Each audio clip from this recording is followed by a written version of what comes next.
Good morning, everyone. I'm Nikki Stanzio. And I'm Kristen Van Dyke. And this is New Mexico style. And we head into a brand new week ready to take it on. And you know, that's what women do. Women on the go. They need the Racktrap, actually. That's what they need. The Racktrap. The Racktrap. You know why? It's a fun and functional fashion accessory. Shall we show them? Sure. I can't believe I'm doing this. I can't believe I'm doing this on television. Yes. No, is that really... Well, it is kind of fashionable, but it's not supposed to be seen. You're not supposed to see it. Yeah, let's tell them what it is. Okay. Okay, the Racktrap is a one-size-fits-all bra pocket, okay? And it holds your everyday essentials safely in your bra. Like, That's okay, right. I have a little piece of gum, because you never know when you need one. That's a good point. Right? I have lip gloss, because I always need that. Right. What do you have? I have chapstick. Chapstick's important. You know, and then I also have this little thumb drive. See, you that's never know when you need to whip this thing out. That is so true. That is so true. I mean, it doesn't matter if you're running a marathon, doesn't matter if you're traveling, doesn't matter if you have errands. Right. But the cool thing is these are available in fashion 3-pack. Right. You know what's really cool about this one? This one actually is kind of suited for me because it's water resistant, aka sweat resistant. Oh. So, like running, if you want to have if you don't have any pockets, sometimes your shorts or your t-shirt doesn't have a pocket. So you can like put your key in there, your ID, whatever, money if you need it. I just thought of something funny. What? What if you're on like a swimming date, like you're on a date at a pool, or you're like in Vegas, or you're out and you're at the pool and you meet a good-looking guy in the water, you have your gum and your lip gloss, like and it won't get ruined because it's water resistant. It's not waterproof. I would not put my phone in here.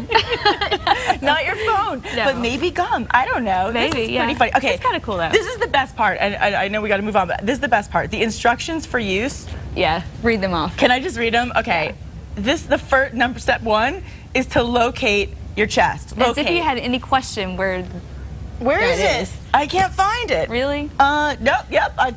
Where I thought it was. Okay, then it says to place the essentials, then insert the Racktrap inside your bra between the cup. Make sure the opening of the Racktrap is lined with the edge of your bra, and this is the best part. Ready? Yeah. Number 5. Read number 5. You have to. It's so funny. Go forth and use your newly freed up hands for good and not evil. And not evil. All right. Whatever that means. I love that. But you know, a lot of people just stick, their, like, their keys phone. or Sally does that. Or cigarettes. Sally, who works here, she loves that. My grandmother always said do that. Like, whenever you're flying, put in there because that's a safe place to keep all your stuff so it won't get taken. Sally's big brain. It goes back in. Every so often you hear the phone ring, you're like, Sally, where is your phone? She's like, oh, it's here. A lot of people do that. I love it. Well, that's a lot of fun. Yeah, we love it is. that. Okay, we have to ask Elizabeth if she would want one. Let's check in with KRQE News 13 anchor Elizabeth Alvarez with this morning's headlines.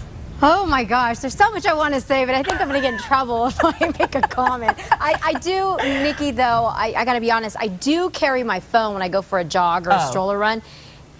Right here. Yeah, that's smart, though. I don't know, though. This hunkin' phone looks a little too big for that little. See, but this will keep your phone from getting sweaty. Yeah, you get the waterproof one or the water-resistant one.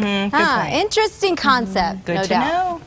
Good morning, ladies. Good morning to you at home. Topping your Monday morning headlines this morning. The man who shot and killed a sheriff deputy in Bernalillo County will be sentenced today. Michael Astorga's death penalty trial is set to start, in about an hour. He was convicted of killing this man here, Deputy James McGrain Jr., back in 2006. The sentencing trial will be in Santa Fe because Astorga's been in the news a lot. Astorga was not only convicted of killing the deputy, but he was also convicted of killing his so-called friend, Candido Martinez, back in 2005. We'll, of course, keep you posted on the outcome of his sentencing. An Albuquerque firefighter recovering from surgery to remove a life-threatening brain tumor is apparently having a rocky recovery this morning. Vincent Cordova's girlfriend tells us he now has a blood clot in his brain. We're talking about Vincent Cordova here, and it is making it a little bit difficult for him to talk and respond. He's actually talking a lot slower right now. She says that doctors are giving him a blood thinner to try to dissolve the clot. Cordova got national attention recently when firefighters at his station won 10 grand in the lottery and decided to give him some of the money to help him out. The New Mexico National Guard will host a special ceremony today for the 70th anniversary of the surrender of Bataan in World War II. The ceremony will take place in Santa Fe.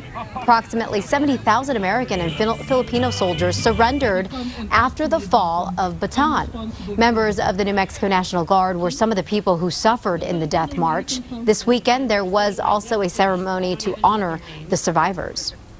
When I was in Bataan, I didn't think I would live to see 21. Here I'm 91 and all this attention is beginning to spoil me. Today's ceremony starts at 10 a.m. There will be a ribbon cutting ceremony right after that for a new audiovisual media center that is going to be at the Bataan Museum.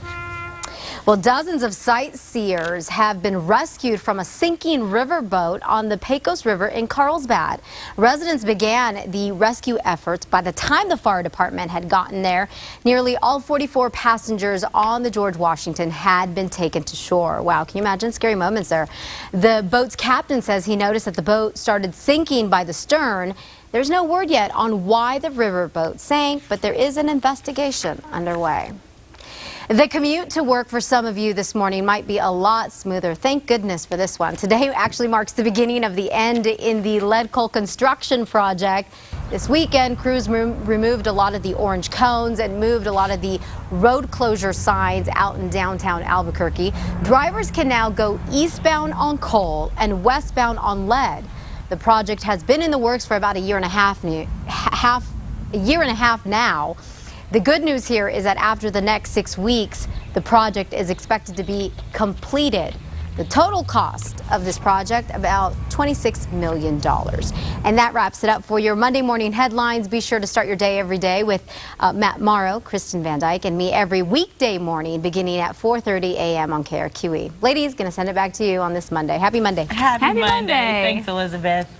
Now we got to get to a little more serious tone. Big news this morning, obviously. Yeah, longtime CBS News correspondent Mike Wallace passes away over the weekend at 93 years old. In a career spanning 6 decades, Wallace was known for his tough interviews. Absolutely. And Fox News correspondent Steve Santani takes a look at the life and the career of the TV news legend.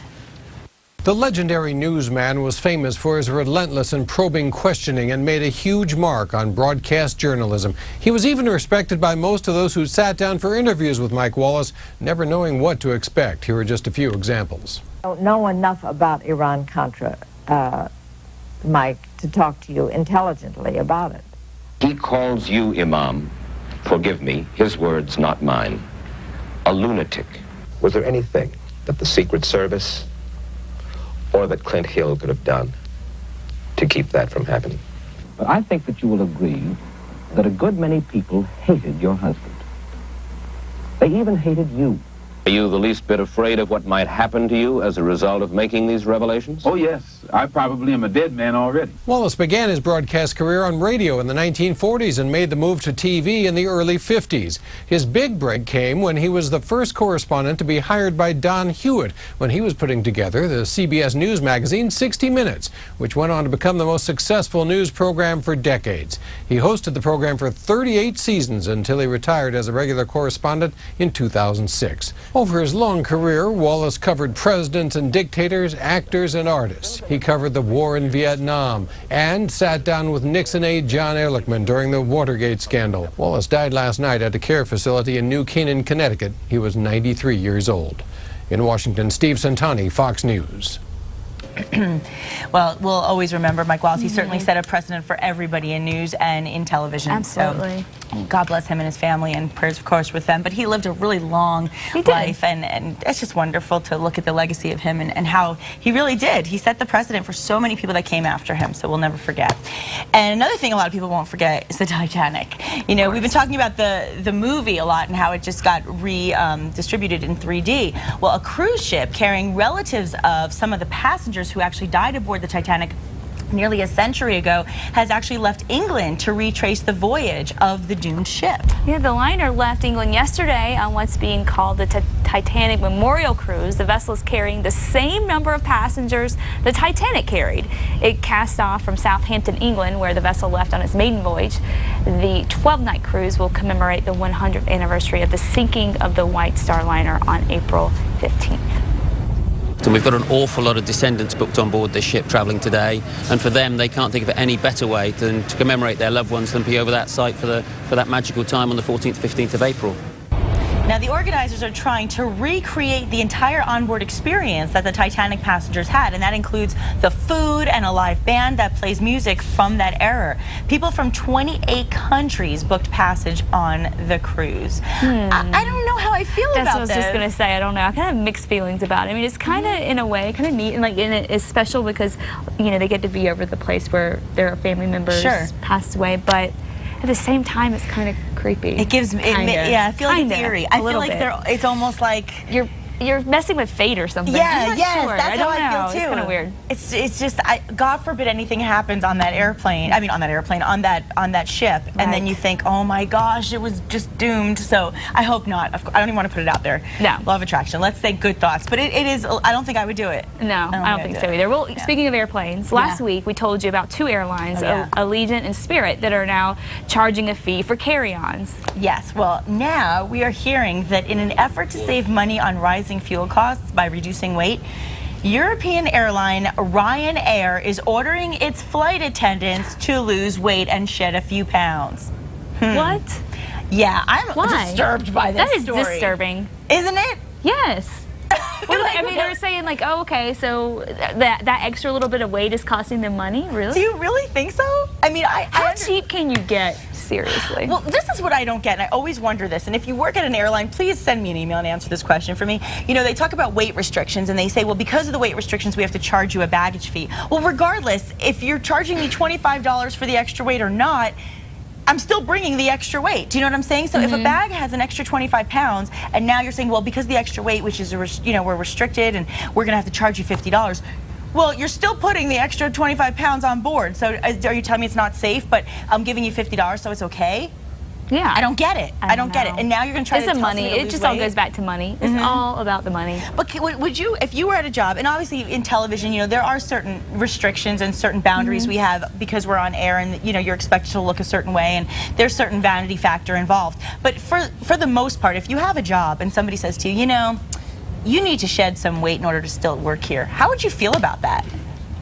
I mean, obviously they're never going to say that to Kristen Van Dyke. But no, it's tough. No, I mean, it's really tough, I think. You know, horrible. And it happens. It happens a lot, and it's unfortunate because, you know, you have all those magazines out there with the beautiful women and the perfect bodies, which really aren't perfect. No, they're And so you airbrushed. see it everywhere, and then you have to hear about it at your job, too. I think it's just not good for women and self-esteem in general. But an interesting story nonetheless. But I think it's always good to get healthy. It is. I am behind that. That part of it for sure. Now, here's something that's going to be really fun coming up. You can win a 4-pack of tickets to the 2012 New Mexico International Auto Show that's coming to the Albuquerque Convention Center this Friday, April 13th, and taking place right through Sunday, April 15th.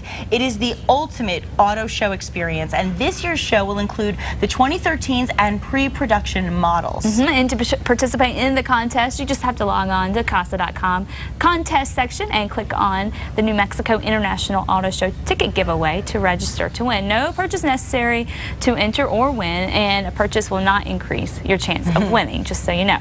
1 entry per day per household, and to be eligible for each day's drawings, an individual must enter each day. So that is, entries for Monday will not be used in Tuesday's drawing, so you got to redo it. Good point. And also we want to mention, by the way, that parking is not included with the ticket, so you still have to bring a little cashola for the parking, and we want to wish everybody good luck. It'll be a fun show. Sounds like definitely a fun show. And also a great day to be outside today. It is. It's going to be really nice. Another really warm one out there. Already nearly 60 degrees, 58 degrees out there right now.